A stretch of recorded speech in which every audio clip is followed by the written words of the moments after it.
Top quality और consistent performance के लिए सिर्फ सिल्वर पंप नाम याद रखना। इस वक्त की बड़ी खबर है कि ईरान ने जारी कर दिया है मौत का आंकड़ा।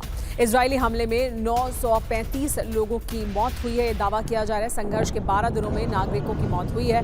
इवन जेल पर हमले में 79 जान गई हैं। ये ईरान की तरफ से जारी किए गए आंकड़े में जानकारी दी गई है।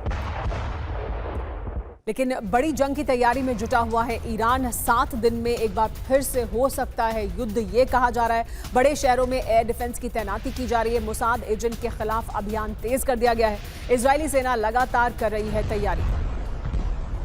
ईरान की सेना भी लगातार तैयारी कर रही है। ये कहा जा रहा है कि मोसाद के वो एजेंट जो ईरान में मौजूद हैं उन्हें तलाश कर खत्म किया जा रहा है, क्योंकि ईरान का ये दावा है कि जगह जगह ईरान में मोसाद के एजेंट्स मौजूद हैं।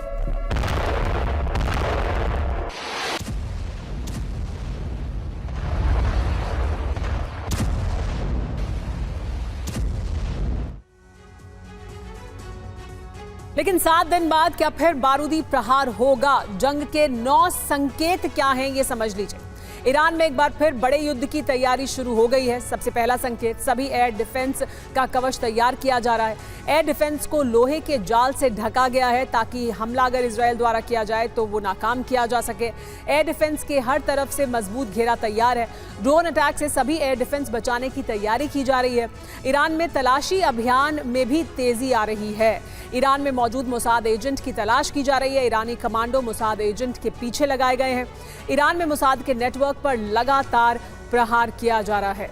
लेकिन 7 दिन बाद विनाशक जंग का प्लान क्या है? क्यों कहा जा रहा है कि 7 दिन बाद एक बार फिर जंग हो सकती है? क्योंकि इसके तमाम संकेत ईरान और इजरायल से मिल रहे हैं, बयानों से सामने आ रहे हैं और तैयारी में भी दिखाई दे रहे हैं। तो 7 दिन बाद विनाशक जंग का प्लान क्या है, आइए देख लेते हैं। किसने क्या कहा है, समझिए। इजरायल 7 दिन बाद हमला करेगा। इब्राहिम मुताकी ने कहा, रक्षा विशेषज्ञ हैं ईरान के। इजरायल सीज फायर तोड़ सकता है, ये भी कहा गया। ये मुसावी द्वारा कहा गया। ईरानी आर्म्ड फोर्स के चीफ हैं। सुप्रीम लीडर की हत्या हो सकती है, ये कहा है अली लारिजानी ने, खामेनेई के सलाहकार हैं। ईरान परमाणु प्लांट दोबारा शुरू कर रहा है, ये कहा है राफेल मारियानो ग्रासी ने, IAEA के चीफ हैं। इधर ट्रंप और खामेनेई के बीच जुबानी जंग तेज होती जा रही है। ईरान के सुप्रीम लीडर डोनाल्ड ट्रंप की जीत से जुड़े हर दावे का खंडन कर रहे हैं, तो वहीं दूसरी तरफ उन्होंने साफ कर दिया है कि ईरान अपना परमाणु कार्यक्रम बंद नहीं करेगा। ट्रंप के दबाव से अलग ईरान संयुक्त राष्ट्र पहुंच चुका है, जहां उसने अमेरिका पर जानबूझकर युद्ध भड़काने के आरोप लगाए हैं और अपने नुकसान का हर्जाना भी मांगा है। ईरान के इस कदम से अमेरिकी राष्ट्रपति आग बबूला है।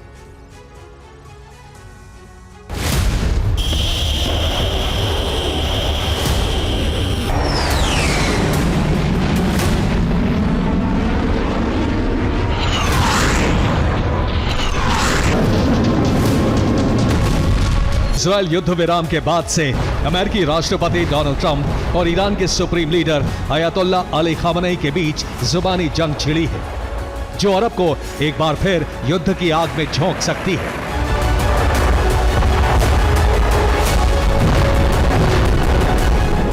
डर है कि अमेरिका एक बार फिर ईरान पर हमला कर सकता है और ये हमले पहले से कहीं ज्यादा भीषण और बड़े होंगे।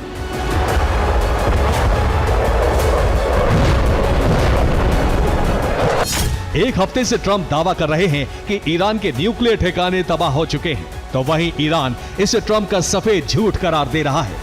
ट्रंप ने साफ कर दिया है कि ईरान अब परमाणु बम नहीं बना सकता, जबकि ईरान अपना परमाणु कार्यक्रम जारी रखने पर अड़ा है।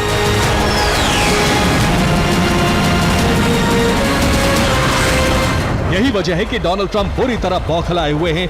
वो कभी मीडिया इंटरव्यूज में तो कभी सार्वजनिक मंच से ऑपरेशन मिडनाइट हैमर की सफलता की बात दोहरा रहे हैं।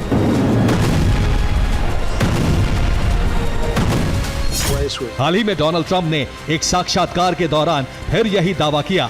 साथ ही कहा कि ईरान के पास 400 किलो यूरेनियम नहीं है। बंकर बस्टर बम पहाड़ को मक्खन की तरह पार कर गया। ईरान हमले से पहले 400 किलो यूरेनियम नहीं निकाल सका। ईरान का परमाणु कार्यक्रम पूरी तरह नष्ट हो चुका है। वो फिलहाल परमाणु हथियार बनाने की स्थिति में नहीं है। किसी भी परमाणु विकास का जवाब हमलों से दिया जाएगा।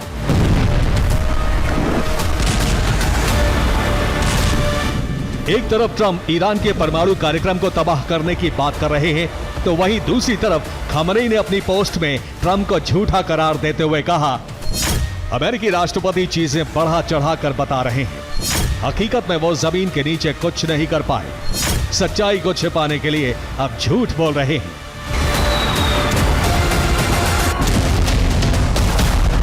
खामनेई के बयान से साफ है कि ट्रंप का GBU-57 बम से हमला ईरान के परमाणु कार्यक्रम को कुछ खास नुकसान नहीं पहुंचा सका। ऐसे में डोनाल्ड ट्रंप पर अमेरिका में ही सवाल उठने लगे हैं, जिससे ट्रंप की बौखलाहट बढ़ी हुई है, जो अरब में अनिष्ट का संकेत दे रही है।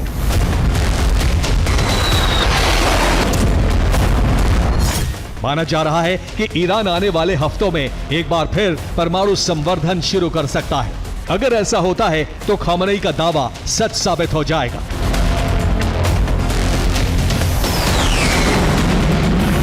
यही वजह है कि अमेरिका की तरफ से लगातार बातचीत की कोशिश हो रही है, लेकिन ईरान फिलहाल किसी समझौते के लिए तैयार नहीं है।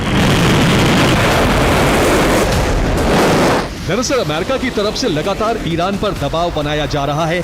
ईरान का आरोप है कि धमकी और डर के बल पर ट्रंप समझौता चाहते हैं, लेकिन ईरान ने साफ कर दिया है, जब तक अमेरिका दबाव की नीति नहीं छोड़ता तब तक कोई समझौता नहीं हो सकता। साथ ही ईरान यूरेनियम संवर्धन भी जारी रखने वाला है।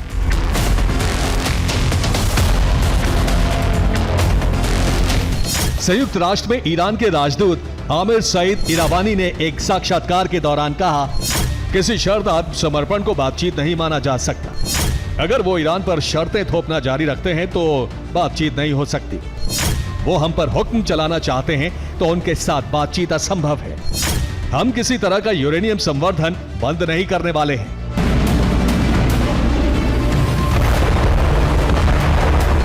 इधर ईरान परमाणु कार्यक्रम पर अड़ा है, तो वहीं दूसरी तरफ उसने संयुक्त राष्ट्र में अमेरिका के खिलाफ मुहिम छेड़ दी है। ईरान ने संयुक्त राष्ट्र को पत्र लिखकर इजरायल और अमेरिका को युद्ध के लिए दोषी ठहराने और अपने नुकसान की भरपाई करने की मांग की है।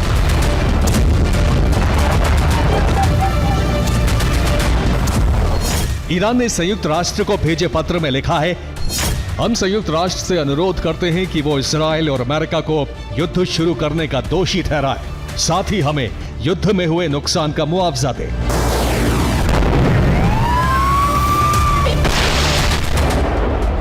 ईरान एक तरफ संयुक्त राष्ट्र में अमेरिका को घेरने की कोशिश में है, तो दूसरी तरफ अमेरिकी एयरबेस पर पलटवार और हमले की बातों को कुरेद रहा है।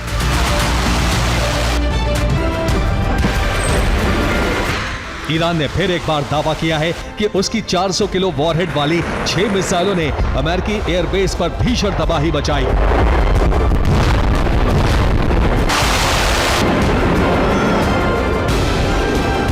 साफ है, चाहे ईरान की परमाणु साइट तबाह करना हो, परमाणु कार्यक्रम पर बातचीत या फिर IRGC की अमेरिकी एयरबेस पर स्ट्राइक, ईरान हर मोर्चे पर डोनाल्ड ट्रंप को झूठा बता रहा है, जिसकी वजह से अमेरिकी राष्ट्रपति आग बबूला है।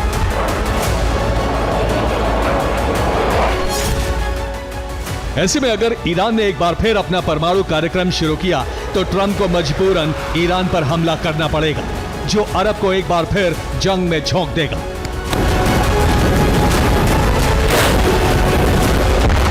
Bureau report, TV9 Bharatvarsh.